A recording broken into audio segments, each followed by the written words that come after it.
Now, this is for entertainment purposes only. I am not a lawyer, and neither is AI yet. At this point, we've all seen the crazy footage of the plane crash up in Toronto that involved Delta, and now they're offering $30,000 to all the passengers. I use Claude and ChatGPT quite a bit for contract negotiations or to look at terms and conditions, like where am I missing things. But Grok 3 was just released and it's supposedly the most powerful. So I decided to prompt it to see how it would advise those passengers. As a first prompt, I asked it to just tell me what happened. And as you can see, it gave me quite a bit of information and it mentions the $30,000 payment, which is exactly what I was looking to see if it would do. I next highlighted the $30,000 payment and I asked, if you were a lawyer representing these passengers, how would you advise them on acceptance of the payment? And it gives an amazing amount of information and then ultimately concludes that it would say that you should not accept the payment.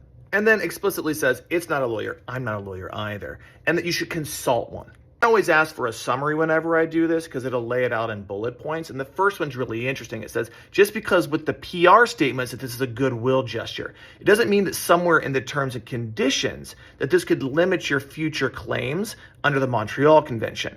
It tells you to wait for an investigation, document all of your injuries, and also that 30K is probably a lowball offer. I just find all this stuff super interesting. It then prompts you if you want to learn about other things that they mentioned in this summary. It's just super helpful in terms of getting your mind wrapped around things. You don't have to be in a plane crash. Like I was recently delayed and I was like, what are all the new DOT rules and airline rules on delay and compensation, all this sort of stuff. I just asked it and it just gave me the whole thing.